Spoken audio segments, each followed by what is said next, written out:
Now I'm gonna do a little intro here.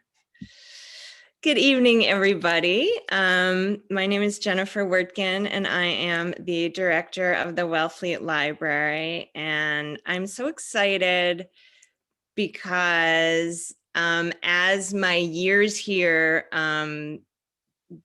go on, I celebrated my 6th anniversary about half a year ago. So this is my 7th summer. And my first summer here, Lisa Williams came to read poetry. She came, I think Sky Studies had been published, and you came to read poetry, and you were one of the first events that I booked during my time as director. And so I always love these full circle moments when authors come back and get to present again. And I'm sad that, of course, we can't meet in our big meeting room and that we're meeting here over Zoom. And I do hope that we get to invite you back and that you will come and come in our big meeting room during your next visit and when that is available. But this is definitely an exciting night for me. Tonight we are here because Lisa has published this amazing, amazing book, Forget Russia, which is a novel.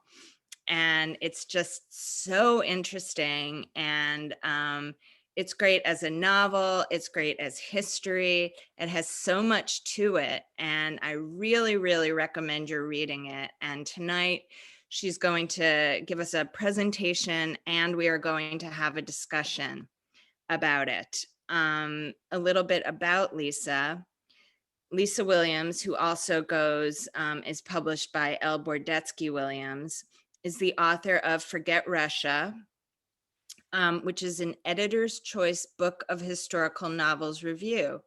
She has also published a memoir, Letters to Virginia Woolf, the artist as outsider in the novels of Toni Morrison and Virginia Woolf, and 3 poetry chapbooks. She is a professor of literature at Ramapo College in New Jersey, and she lives in New York City. So everybody, please welcome Lisa Williams.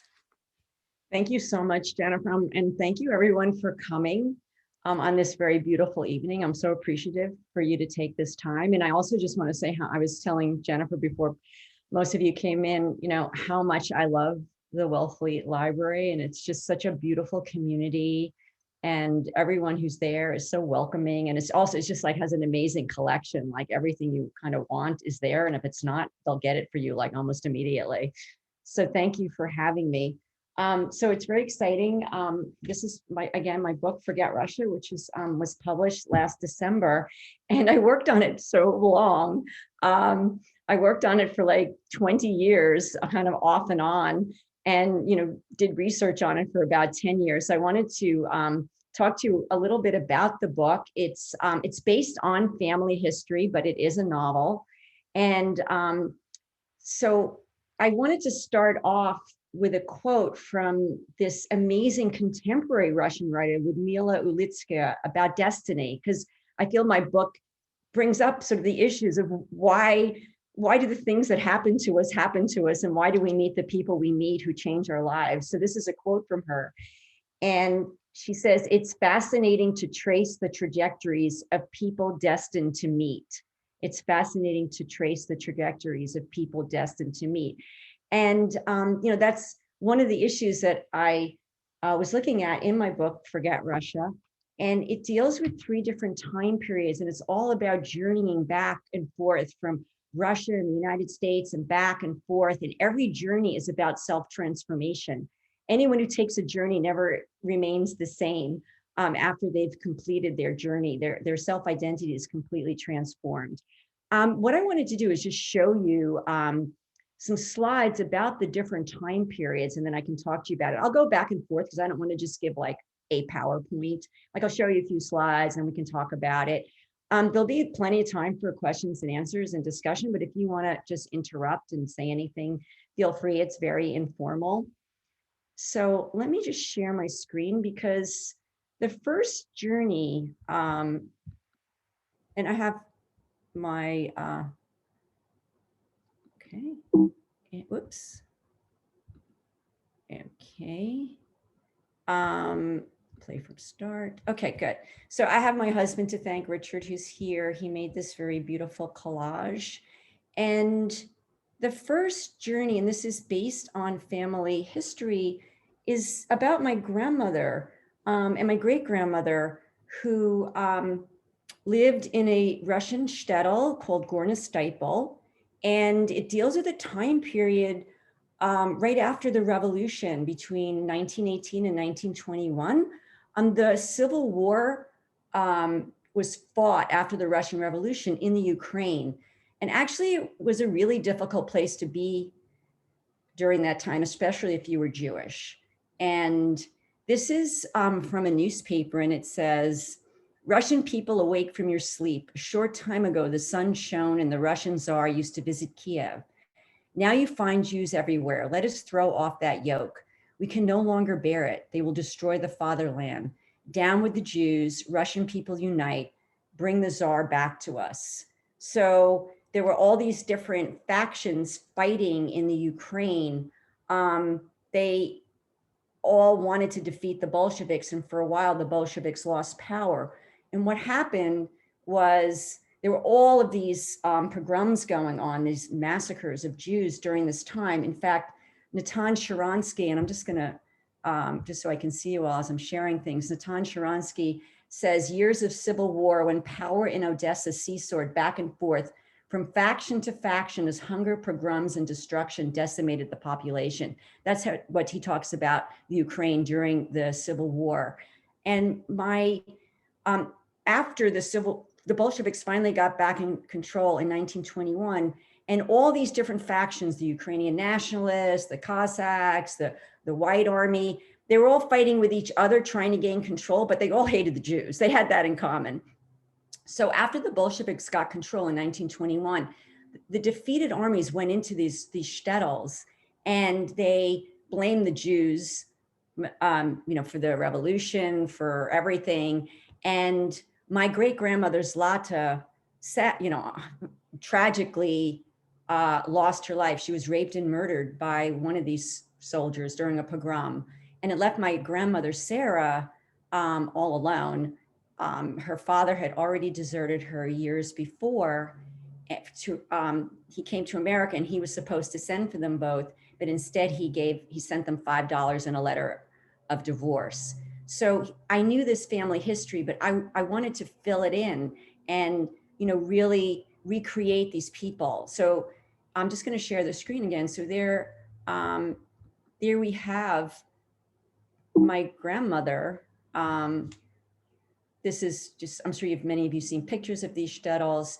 You have my grandmother at age 16, who's basically motherless, and this is a picture of my grandmother when she came to the United States, and she's motherless. She comes to the United States at age 16 and meets up. Her father is found through an uncle that she stays with in Russia, and she doesn't know, or he's remarried. He's got 2 children. The stepmother doesn't want her there. And she starts, that's the first journey. And it's very, very difficult. She's all of 17 when she meets someone 18 years older. He's called Leon in the book. His real name in real life was Barney or Boris. They don't really look like they go together. And the reality is they didn't. He's very strong. He has a feeling of you do what you have to do to survive. And she is strong in her own way, but also highly sensitive and fragile, and suffered from depression, losing her mother the way she did. There's no doubt that she would. Leon, I'm going to, by in the name in the novel, is also suffered from a hate crime. His father was murdered before the revolution. They owned a tavern, and he was robbed and murdered. And the murdered part was a hate crime. So you have 2 people who have this terrible hate crime. And the book looks at why do they respond so differently? Sarah is very, very scarred by this and suffers terribly from depression. Leon is not. And maybe he had many brothers and sisters. He's just, why do people respond so differently to trauma? One of the kind of fun things in research was this book, Dear Mendel, Dear Razel. And one of the things I discovered was, I'm just going to, is there was something called, and I apologize, I'm going to massacre the Yiddish. So if anyone knows Yiddish, you can correct me. There was something called a Briefensteller, and that was actually a letter manual. I thought it was really fascinating as I did this research, that there's manuals of pre-written letters. So you can like, okay, love letter, and you can then just, put in the right names, or I went to America letter and miss you, or why did you have to go to America letter? And you can, and it's really an amazing sociological kind of thing. So one of the research is, and it's kind of interesting, the salutations here. So here, to my wife, Mrs. Kanye, may she live. It's these long salutations, which was fun to put in the book when I wrote letters. And I just want to like show you one of these letters. I'm writing to tell you that I've arrived safely in New York. I suffered a great deal on the ship, just like everyone else who was unaccustomed to the sea air. I am not based at your brother-in-law's, and after I've rested up a bit, I also begin to look around for a way to make a living. I hope that God, blessed be he, will help me, and I will, if God wills it, find something at which to make a success here. I have run into Chaim Yekel, Grunia's son. You wouldn't recognize him at all. He's quite the aristocrat, goes around in a fine coat and a top hat and already speaks German and English. He earns bars of gold. Bork doesn't have it too badly either. True, one must slave away beyond one's strength, but something can come of it. I also won't be lazy. I won't be embarrassed to do anything, because here one isn't ashamed to do any sort of work. Only thievery is a disgrace. Your husband who wishes you much happiness. So this is pre-written, and he just kind of fills it in. What I thought was really funny was actually the response, the wife's response. So here is this long salutation to my husband, the shining star of his generation, Chaim Yonia, may he flourish. And then she just chastises him for leaving. Your letter saying that you've arrived there safely has given me great pleasure, and I received the 15 rubles, but what good will it do? What should I pay first? Rent needs to be paid. The children must be clothed, and we have to eat too. And about paying off our debt, I won't even speak, but why should I pour salt on your wounds? God will certainly have mercy on us and will send us his aid, but you must not forget God. You must serve him with all your heart, and then he will certainly help you. I tell you, if you only had listened to me, you wouldn't have had to go to America. You could have lived here too. We could have eked out a living here. May God grant that you will not regret it, and that you will earn a lot of money and will soon come back to your home safe and sound. From me, your wife, who wishes you life and happiness. So, I just thought it was really fascinating, these pre-written letters. And so I'm going to just stop there for a second. I don't know if anyone has any questions. So the first part of the book, deals with that life, Jewish life in the Ukraine during the, right after the Bolshevik Revolution, and, the very precarious nature of that life, and then the journey to the United States.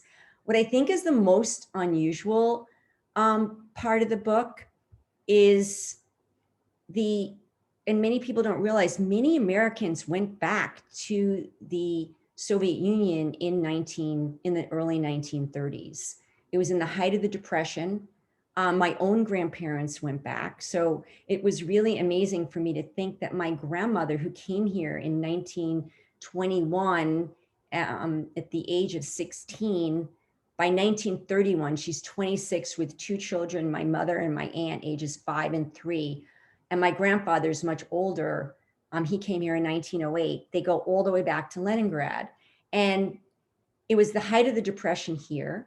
10,000 Americans went back to the Soviet Union in 1931. Ford even had a plant there. And there were some exciting things about being there. There were lots of clubs.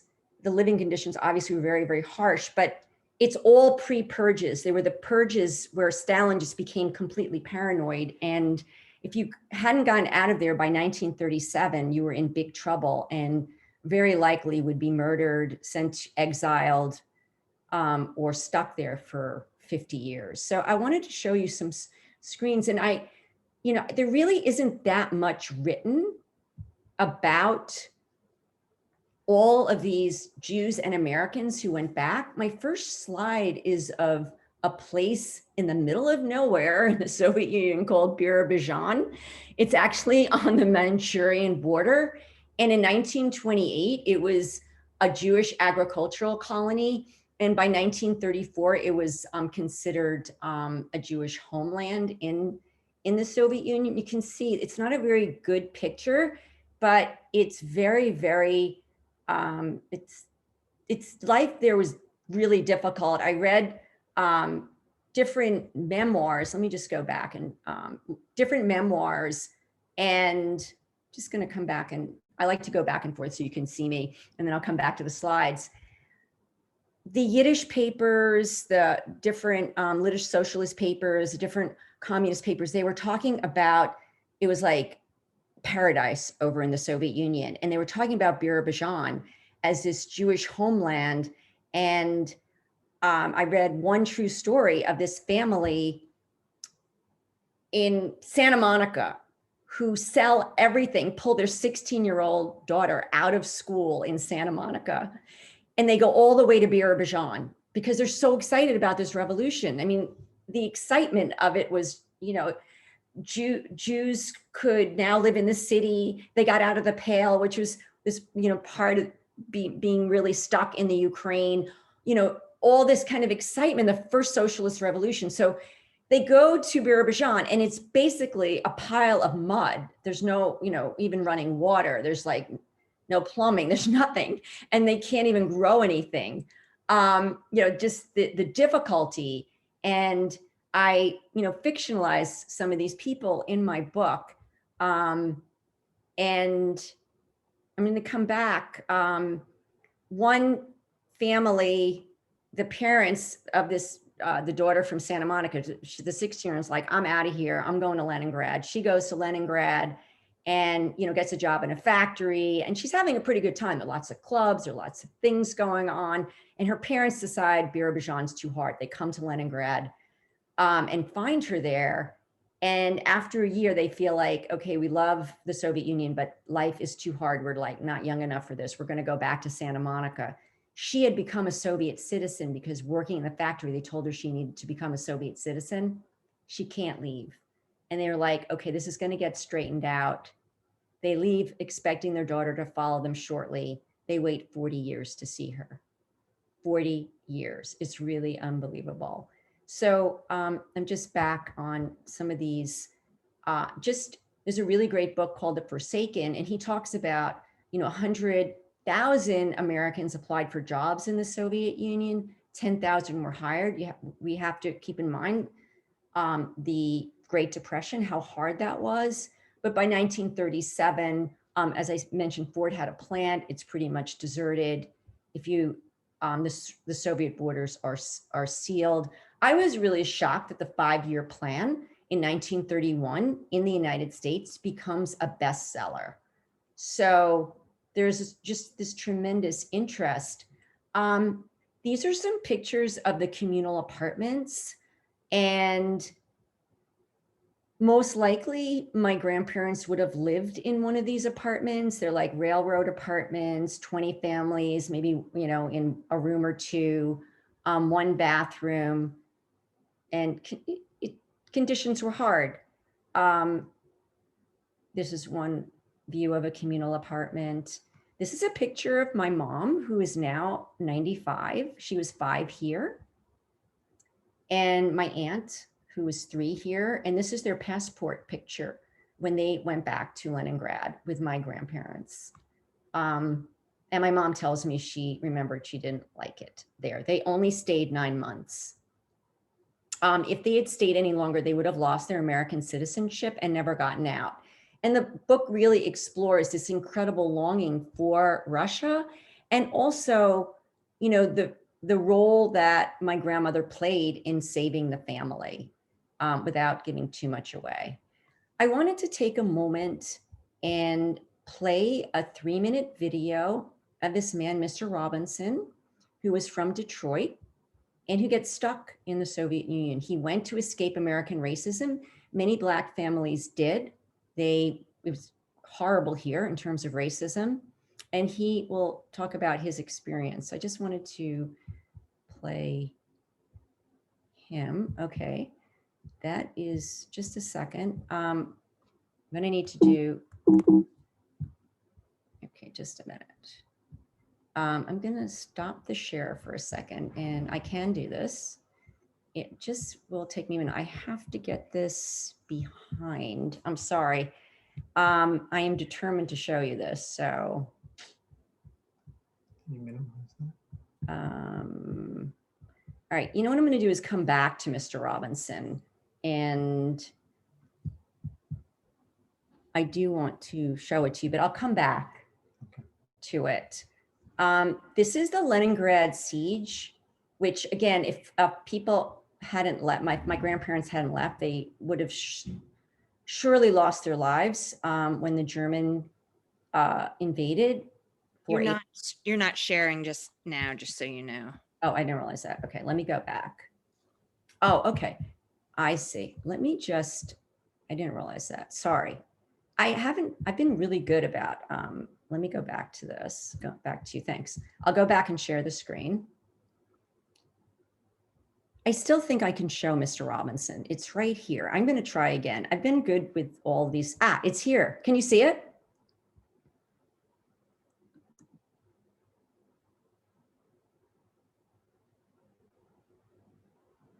Should come on. Oops, sorry. In ways I feel like I'm big teaching and I and have to like small, deal with the world has changed, but our commitment to getting you safely out in it, that never will. It's coming. It's worth the wait.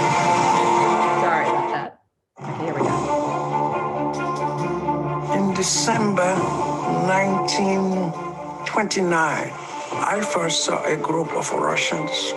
They went around for a while and then they spotted me. The leader of the group said, "Would you like to come to Soviet Russia and teach our young people?" America was going through the Great Depression. All around me at the forts, people were being discharged. Being a Black man, I expected mine any day. Being the provisor for my mother, I said, well, I'll go for 1 year. And they were giving me more pay than I was earning. That's how come I went to the Soviet Union. I knew nothing about Soviet Russia. They would run up to me and say, "Dядя, почему вы так черный? Why are you so dark?" My answer to them would be, that's the way I was born.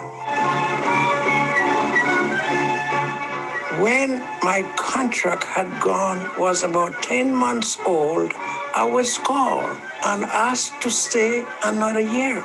And since the Depression was still on, I decided to stay another 1 year. One morning, I went to work as usual. There was a meeting going on, selecting people for the Moscow Soviet. One man got up and said, "Comrade, I have no other name than that of Robert Robbins." I was shocked. Without my consent, against my will, I was never asked. Here I was elected to the Moscow Soviet, a foreigner. After being elected to Moscow City Council, the Americans took away my citizenship. I took Soviet citizenship because there was no other way out. But I regretted it, and I will ever regret having done so. I felt threatened every day in my life because they look on me As they told me many, many times, you may have a Soviet citizenship, but you're still a foreigner. I was being watched in my factory every day by 5 different people. I would be provoked for me to say something either against the government or the system itself.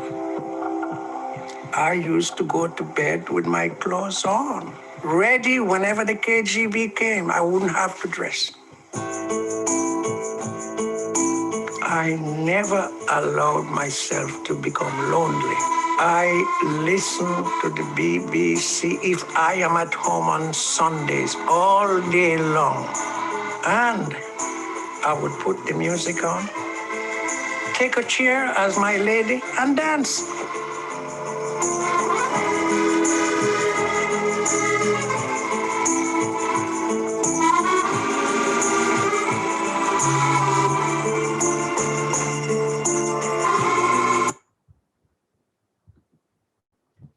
Actually, it's such a moving story of how he got stuck there, his experience of American racism, his experience as an outsider there.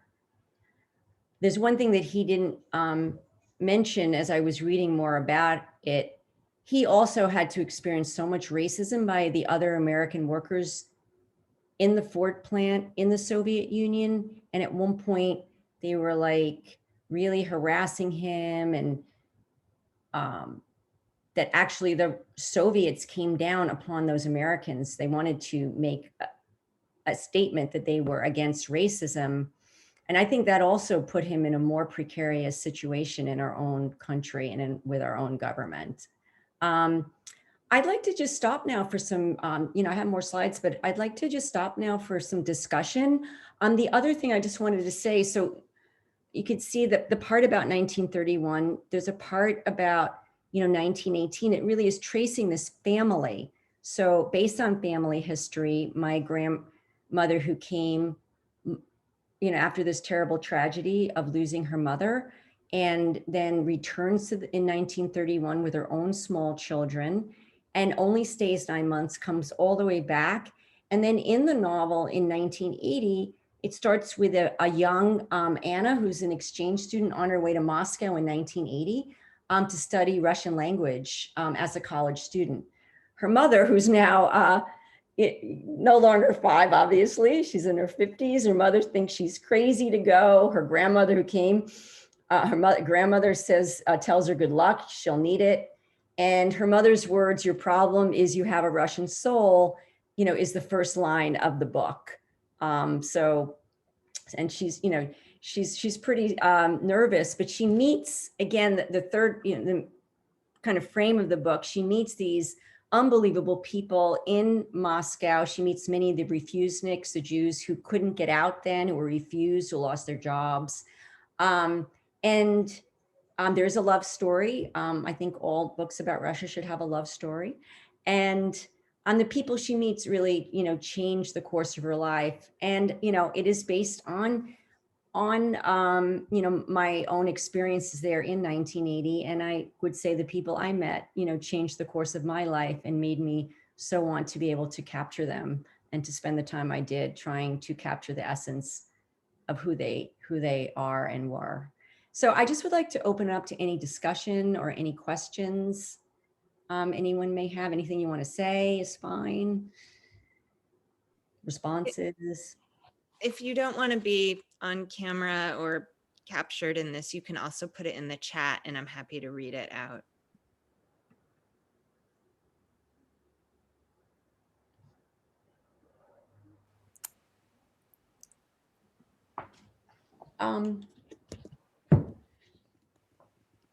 So I have a gazillion questions. Oh, great. I could tell you were about to ask a question. But I don't really know where to start other than to tell you I still haven't finished the book. It's been a, I love the going back and forth, keeping in suspense what's going to happen next to in the 30s and in the 1980s, and I was curious how much of this is based on your own experiences. So you've answered those questions. Um, I don't want to take up if other people have questions. Okay, there are some other questions. I can jump in later. Maybe before I go off, I will say that I did actually write my dissertation, my PhD dissertation on the Americans who went to the Soviet Union in the 1920s, 30s, Oh my God. You have to talk. interviewing the ones who survived. Wow. Yeah, so I would love to meet you in some other way and Absolutely. exchange. Yeah. So, and I think the other thing I wanted to say is that the pogroms were not only in Ukraine, they were all over Eastern Europe and Russia. Yes. I mean, in the Russian Empire. And there were many instances where Bolsheviks did save the Jews. But yes, you're right, there were many Bolsheviks who committed those crimes. But in the book, the Bolsheviks don't commit those crimes. I think I do remember that, right. It Not the was Bolsheviks who are committing the pogroms in Mhm. my book, because in that slice of history, it's those defeated armies, the Ukrainian nationalists, the White armies, who are fighting against the Bolsheviks. As once the Bolsheviks got control over the Ukraine again, those defeated white and Ukrainian nationalists, it was the defeated armies who were committing those pogroms. Certainly in 1921, yeah, that Yeah, throughout the Civil War, it was very ugly. And one specialist in Moscow who did a 900-page documentation of every single pogrom that had a document about it from 1917 to 1921. I'm sure there's one of your family. I'm going to go look it up and see. I haven't gotten to that. Where Jewish leaders actually documented everything. So I found my own documents of my family and their losses. But this specialist, this expert said that had the Bolsheviks, the new regime, been able or taken on the punishment of all those who committed those crimes against the Jews, that the Holocaust might have been very different in Eastern Europe. wow. Those people were still there just barely 10 years later, and they became the henchmen of the Nazis. So actually the pogroms of that period and the Holocaust are interconnected. Thank you.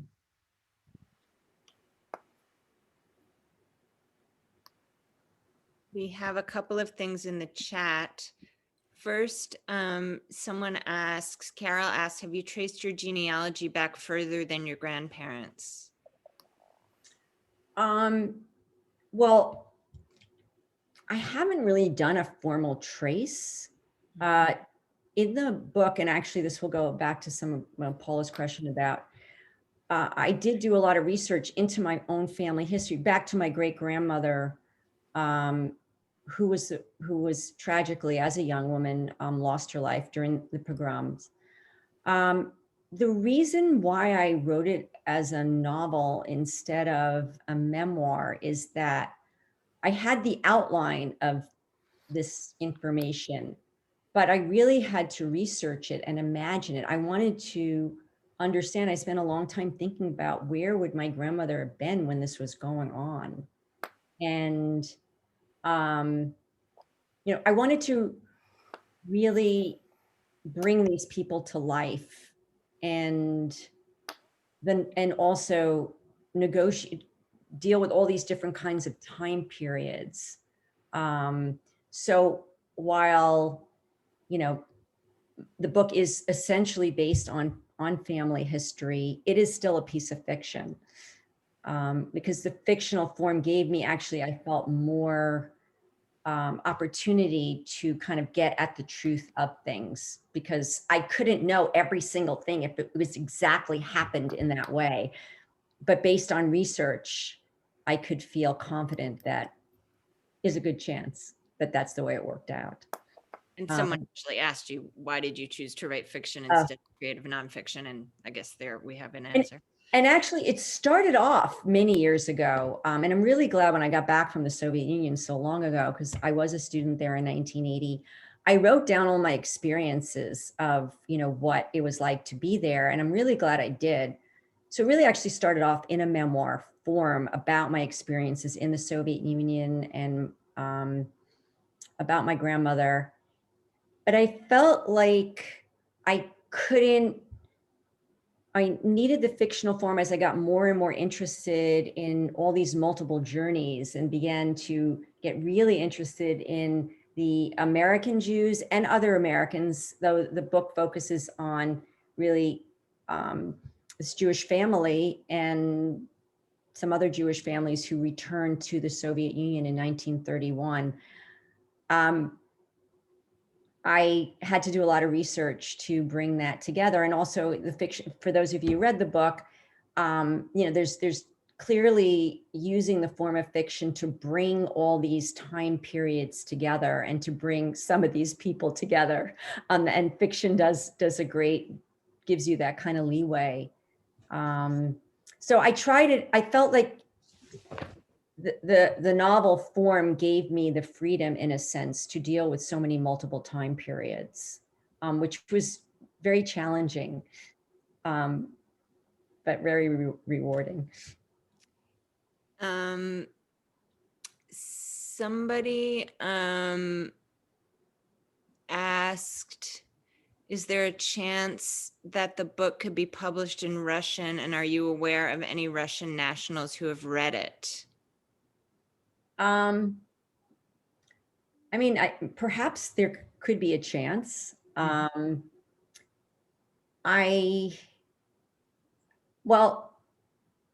My sister-in-law is a Russian national. She read it. I know there are some, actually, yes, there are a number of Russians, Jews who have read it. And my sister-in-law recently read it, but she is related to me. But also, I do want to say that she felt like I really got 1980 right.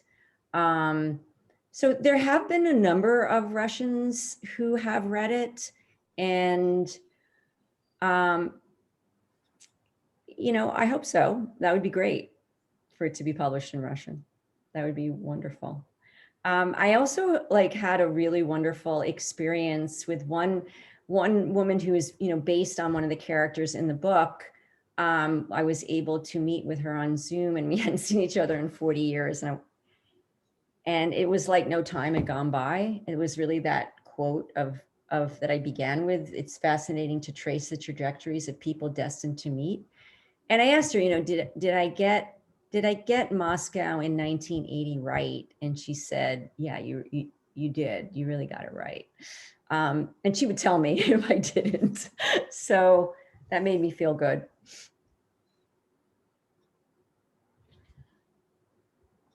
Anything else? I think I see one. I've always wondered, when faced with a choice between a fiction turn that would improve the narrative and the facts, which did you choose? I felt like I did so much research that I didn't feel so much like there was a need to choose. I felt that the research just helped me imagine the world more and to bring it alive more. So I didn't feel like there was really a conflict. And I feel that the book looks at the nature of inherited trauma. How does, how does something like a trauma affect all the generations that come after? And in a sense, Anna takes this journey she needs to discover her own family history to heal herself and to heal the women who came before her. And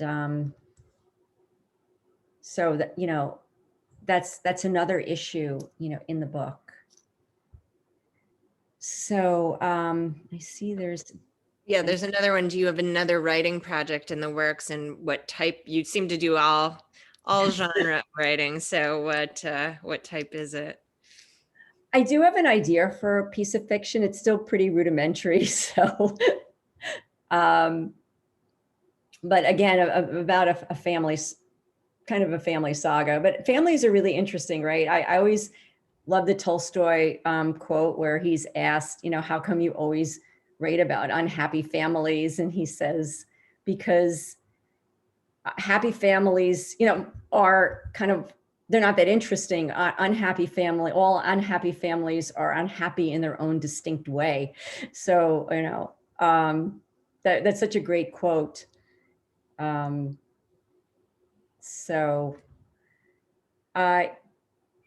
Yeah, and just, I feel so much appreciation that, that the book has come out. And I feel that the book also, my goal was to make a strong statement against hate crimes of any nature.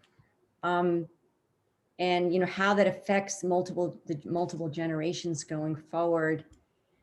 And I also wanted to look at this idea of what is this longing for this kind of place of origin? Because I think everyone has that wherever one comes from, whether it's them or their parents or their grandparents, I think, and wherever that is, whether it's the Caribbean or it's Russia or South America, there's always kind of a wish to go there or a wish to connect to it. And I was very influenced by Toni Morrison's idea that, the ancestor is, that one's connection to one's ancestors will provide a sense of self-identity. And I feel that's really true.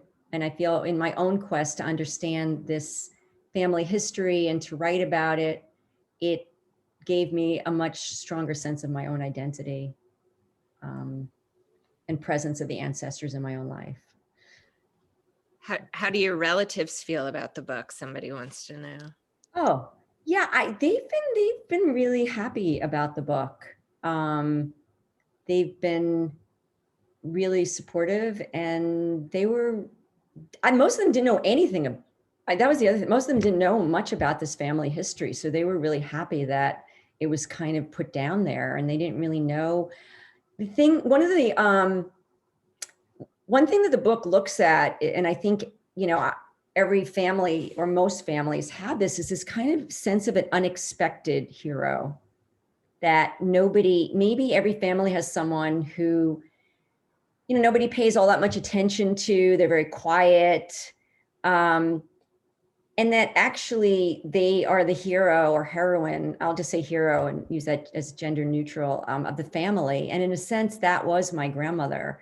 And I was really the only one who was very close to her. And she was very quiet. She didn't speak much. She was very old world.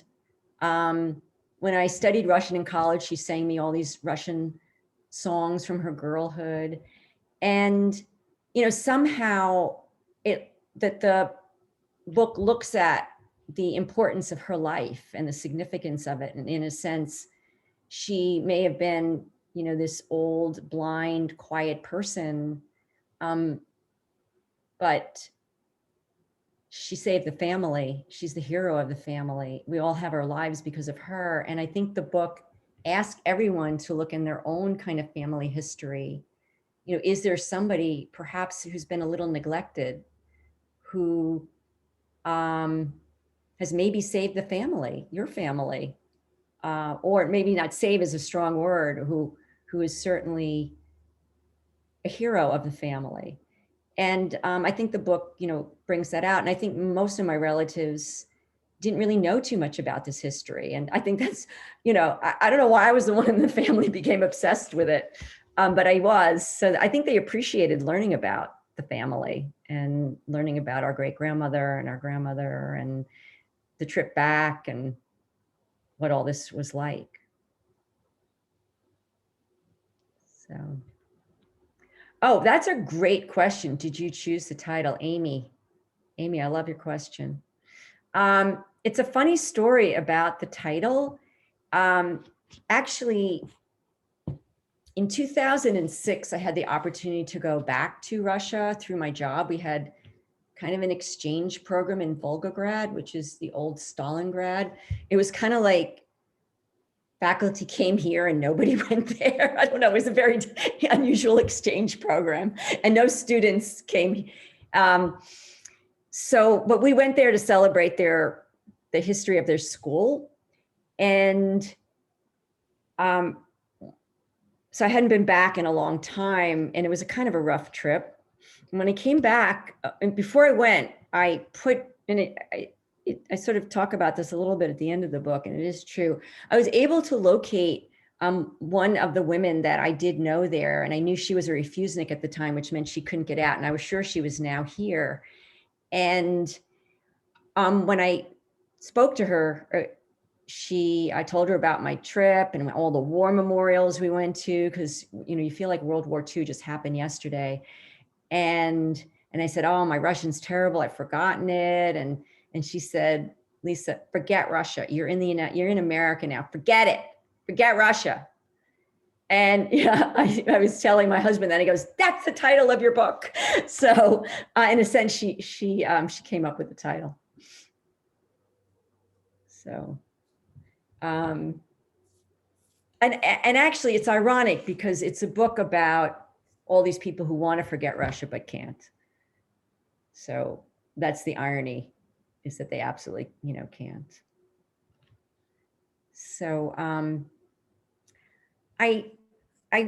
might want to just read one half a page. If I had a place on it, and let's see. And I think I just took it out. So here it is. This is just an excerpt from when they came in 1931. And I was imagining what that, as the ship came into the harbor in Leningrad. The ship approached the city on an autumn night in late September. The lights from the boat shimmered on the water. Leningrad, so beautiful in the distance. Sarah had never seen anything like it before. There were large cobblestone squares and faded yellow buildings, symmetrical in form and appearance. On the ship, she had overheard that the Tsar's palaces had become museums. Others said she would find statues everywhere of Lenin, Stalin, Pushkin, Dzerzhinsky. She started to weep, not knowing why or where her tears came from, only that she had returned to her homeland and was not prepared for the feelings welling up within her. Once the boat entered the harbor, Sarah thought she heard her mother calling to her in the rain that fell softly, creating a mist over the city. On the ship, no one spoke. They just peered at the city in front of them. The pier widened in places where few people walked. From across the dock, Sarah saw a poster of Stalin in a long black coat and white button-down shirt and boots, marching alongside a line of Soviet soldiers, and then the words, the realization of her plan. Her girls clutched her hands, their small fingers entwined in hers. Are we almost there, they whined. Yes, can't you see the city in front of us? So, even imagining, and she didn't really want to go there at all, but they're even coming there, she feels kind of a very strong attachment. And, Jews weren't allowed to live in the city under the Tsar. So it was kind of an amazing thing to be coming back to a city. I also wanted to say in my research, originally the Americans were very much welcomed in the early 30s, in the late 20s. And there was even a baseball team, which I thought was, really interesting. It's just, clearly the purges in the late 30s, to be there, everything changed. And as Paul, who did her dissertation on this, knows, if you hadn't gotten out by then, you were in deep trouble. So any other questions that anyone has? I did put a link to purchase your book in the chat. And I have our library's copy of the book out, but I'll be returning it tomorrow if you want to get on the holds list for this. But you could also purchase a copy. Yeah, it's actually like on a big sale on Amazon right now. I usually don't promote Amazon, so I did bookshop.org, but people are welcome to. I understand. So I actually just wanted to end and show you one more slide, if that's okay, as long as this works. And I just wanted to show you here. These are pictures that, of course, Leningrad that I took years ago.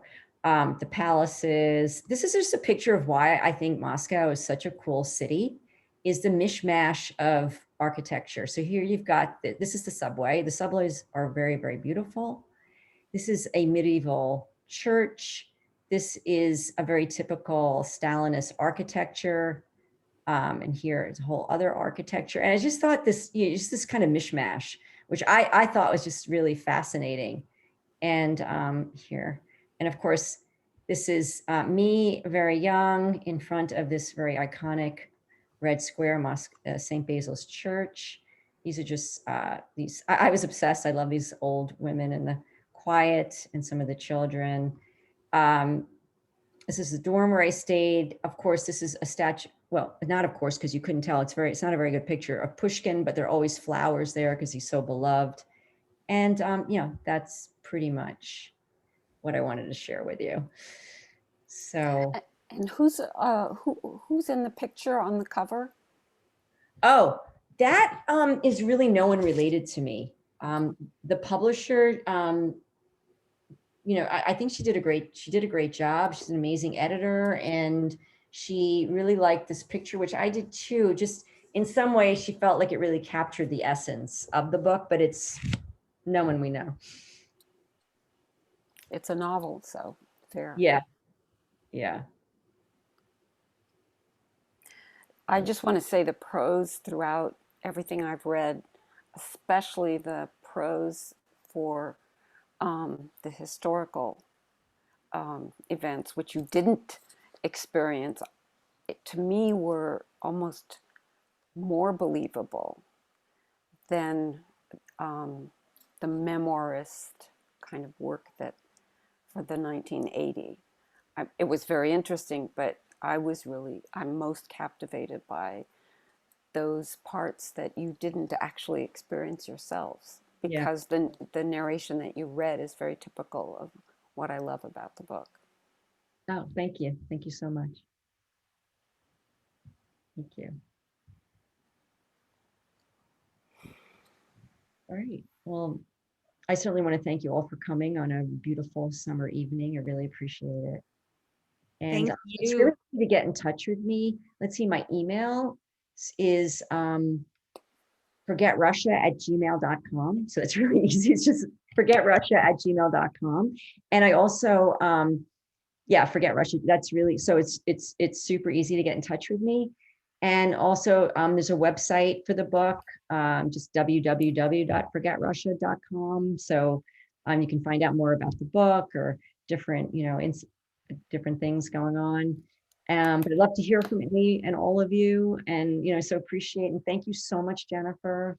Thank you so much. This was fantastic. I can't wait to have you back in our meeting room. Maybe we'll have another go at this. I'd love to. I'd love it. Yeah, this is really fantastic, and I absolutely loved it. My family left Russia at the same time. They did not go back, but this was really fantastic. So I learned a lot. Thank you. Oh, thank you all. Okay. And thank you for putting it on Zoom. Made me able to participate from California. Oh, That is the silver lining of these, Mhm. you know, these Zoom presentations, is that we get to, you know, widen our reach a little bit. We have people joining us from New Mexico and California and whatnot, and our Wellfleet Library family just continues to grow. So take care, everybody. Have a wonderful evening. And Lisa, definitely stop by the library in the next week before you leave town. thank you. Thank you, everyone, for coming. All right. Take care. Good night. Bye. Bye.